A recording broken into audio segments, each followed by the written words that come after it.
Louisa felt her heart beating in her chest as she stood still. She felt sick as she surveyed her new home. How could she be so foolish? A chill traveled down her spine as she examined the fading blood smear on the floor. Then, all of a sudden, she noticed something in the room's corner and let out a horrified cry. She was in awe of what she is observing. Louise came to the conclusion that this residence was free at that very moment. She was aware that she couldn't reverse the situation. With her 3-year-old daughter, Louisa Johnson relocated to a tiny town near Louisiana in the hopes of starting again. It was precisely what they required. She was so overjoyed when she found the ideal home in which to begin a new chapter in her life with her daughter. There was just one catch, though, and Louisa understood she had made a serious error when she discovered what it was. One chilly night, Louisa slipped into their car and drove 200 miles away from her husband's house with her kid in a stroller and a suitcase full of belongings.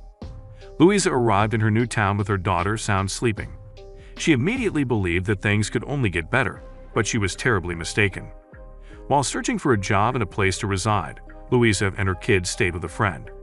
After a few weeks, she was able to land a job at a nearby restaurant. Next on her list was to locate the ideal residence for herself and her kid. However, Louisa had no clue what was ahead of her. It was a struggle at first to find a suitable home. Some were too expensive, and some were too disgusting. Louisa wasn't asking for much, just a simple, 2-bedroom house with a backyard. But a mysterious stranger was about to come into Louisa's life and help her out, or so she thought. At the town's real estate office, Louisa was perusing the residences for sale. With each location she glanced at, her eyes rolled back and her brows furrowed. She exhaled a frustrated sigh. She didn't want to stay at her friend's place any longer. Her daughter required security. She required a residence. None of these were that either. Louisa then abruptly felt a touch on her shoulder. Louisa saw the tap was coming from an elderly woman as she turned back. Her thin hair was snow-colored, and her face was more wrinkly than a summer garment blowing in the breeze. "Can I assist?" Louisa questioned as a wave of unease washed over her. She said, "You're searching for a house." The woman gave Louisa a slow nod while flashing her few remaining teeth in a grin. Before leaving, she gave Louisa a piece of paper. What was written there? Louisa quickly tore open the paper and was surprised to see a photo of a lovely home. Then she realized this home was being sold for exactly zero money. Why was this house free? It seemed ideal, with 3 bedrooms, 2 baths, a big kitchen, and a huge lawn. Louisa would quickly discover, however, that this home was far from ideal. A cell phone number was written beneath the image, and for a split second, Louisa pondered her options. Was there a rationale to this home's absence from the estate agency?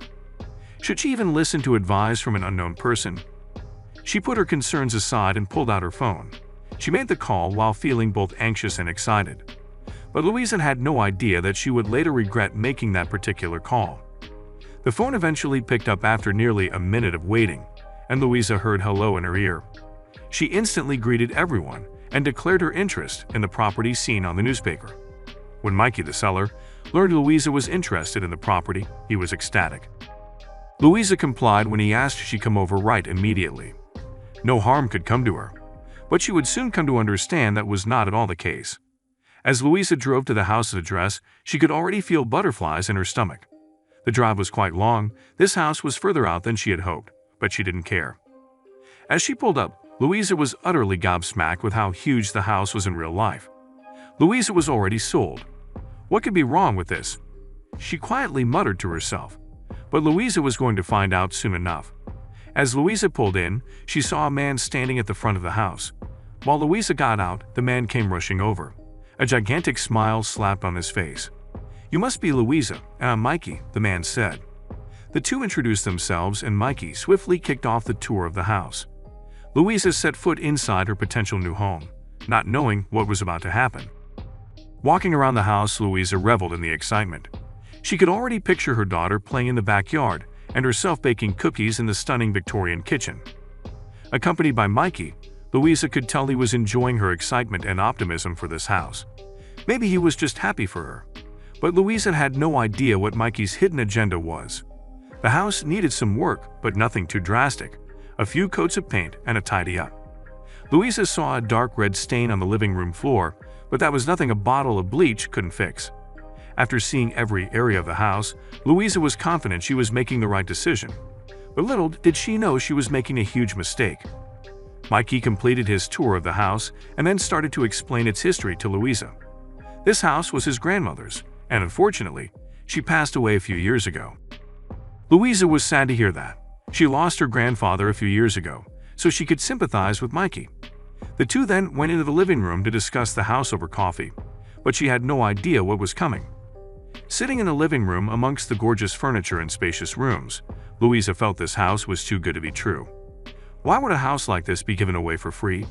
It sounded absurd. There had to be some catch. And Louisa was right. There was a catch, and when she found out what it was, she was left feeling sick to her stomach. As Louisa and Mikey sipped on their coffees, Mikey said, "Oh, I forgot to have asked, how did you find out about this house?" As Louisa placed her coffee on the crystal table in front of her, she replied, "An old woman showed it to me in town." As soon as Louisa said that, she saw Mikey's face go as white as a ghost, as if he had just heard something truly terrifying. Confused, Louisa asked what was wrong. But then suddenly, she saw something in the corner of the room. It was a picture hung up on the wall, a portrait of an old woman. It was Mikey's grandmother. Mikey's dead grandmother. It was the same old woman who had shown Louisa this house a few hours ago. Louisa sat frozen in her tracks, and a terrible feeling hit the pit of her stomach. "Your grandmother," Louisa said, her voice trembling. "She's the old woman who showed me the house this morning." Mikey's mouth dropped open, and he put his hands over his face. Louisa didn't know what to do. She wanted to run out of this house and get as far away as possible. But she also wanted answers. "Mikey, what's going on?" she asked. Mikey looked at her and started to reveal the truth. "You see, this house was freed because many people have claimed it's haunted. Many people have said the ghost of Mikey's grandmother, Adele, haunts the halls." Mikey had never seen anything out of the ordinary. But he also made sure to stay far away from this house as he could. What about Louisa? Knowing all of this, was this house still the house of her dreams? When Louisa heard the truth, she decided not to go ahead with moving in. She usually didn't believe in the paranormal, but after the encounter with the old woman, Adele, she felt different. Instead, she managed to find a smaller two-bedroom house. But Louisa didn't mind. After all, wouldn't you rather have one less bedroom than a ghost visitor? A few days later, Louisa was checking out all the paperwork for her new home at the real estate agency. Another old lady was working as the receptionist. She looked over 80 years of age, and she went to ask her something. Although it had been a few days since her visit to the haunted house, she still wondered if it really was a true story. Perhaps this old lady knew something. It wouldn't hurt to ask. Louisa approached the receptionist. "Madam, I was wondering if you could help me with something?" She sweetly asked. "Hi, dearie, sure, are you having problems with your forms?" she said with a tired smile. "No, actually, it's an off-topic question about the old haunted house." The old lady looked directly at her with stone-cold eyes. The old receptionist looked as though she was about to tell Louisa to go away. Louisa watched her take a deep breath as if she was about to reply, but she just exhaled and continued staring at Louisa. Louisa realized she had hit a nerve and said, "I'm sorry I asked. It's not my business anyway." Louisa turned to walk away when the senior lady cleared her throat. She stopped and looked back at her. The receptionist was teary-eyed and said, "It's all right. I'll tell you." Louisa was shocked, so there was more.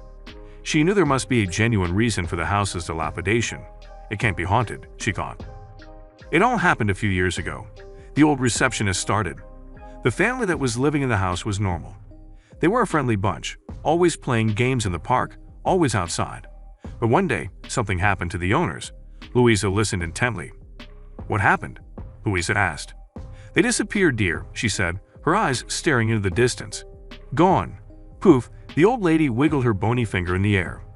Louisa didn't understand, but she didn't want to seem rude by asking more questions. There was a moment of silence. Louisa wondered whether the old lady had forgotten she was standing there. She seemed to be in a world of her own. Perhaps Louisa had taken her back in the past, and she was reminiscing about the good old days. Louisa turned to sit back down, but then the old lady screamed, "Gone." Louisa turned back, startled. As she stared at the old lady, waiting to see what she did next, she thought, what was wrong with the people in this town? The old lady continued to speak. "Some people thought that they just locked themselves in the house," she said, pointing toward the direction of the house. "But I knew," she told me, the old lady muttered as she walked outside. Louisa started to think that it wasn't such a good idea to have started a conversation with this old lady. Then some people claimed that they saw them in the house at night.